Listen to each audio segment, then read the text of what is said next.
nasa airport tayo ngayon. Going to Cebu. Bumili lang ako ng bottled water. Binawasan ko siya para mailagay natin to. Kung familiar kayo sa Berocca, parang ganun din siya. Tawag dito is effervescent tablet. Yung isang lalagyan is 10 tablets yung laman. Konti na lang to kasi ilang araw ko na din tong iniinom. 1 week na din ata. So, gagawin nyo, ilalagay nyo lang siya sa water.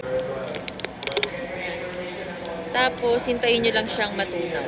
Lagi ko itong dala kasi everyday ko siyang tinitik at lagi lang siya nandito sa aking bag. Ganyan. Sobrang dali lang dalhin. Kapag nakakaramdam na ako ng gutom or gusto ko nang sa intermittent fasting ko, ito yung iniinom ko imbes na coffee or green tea kasi sobrang nag-i-stain yung coffee and green tea sa ngipin ko. So, yan. Nakakatulong siya to lose our weight kasi it's made from Garcinia Cambogia. Sobrang laki naman din talaga na na-lose ko na weight. Makikita nyo naman.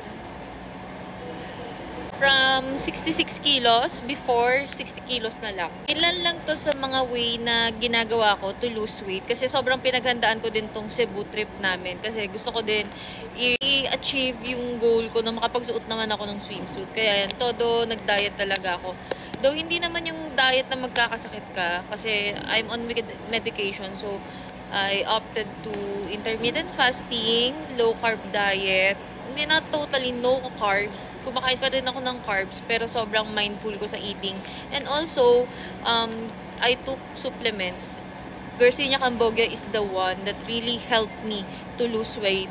Yung una, Puritan's Pride yung tinitake ko, and then ito nga, from Korea. Ang sarap ng lasa niya. Para lang siyang soda or soft drink na berry flavor. Ang sarap siya, promise. May kamahalan lang, pero nakakakita naman ako ng effect sa kanya. Kasi, as I've mentioned, yung isang lalagyan na ganun is 10 yung laman nun. And 1 effervescent tablet yung tinitake ko everyday. Naka 1 week na ako. And so far, so good. Wala naman akong nararanasang anything na masama. Hindi ako ina-acid, walang palpitations, and hindi din siya nagkakaroon ng contraindications with my medications. Bus na! Pa-boarding na din kami. Bye-bye!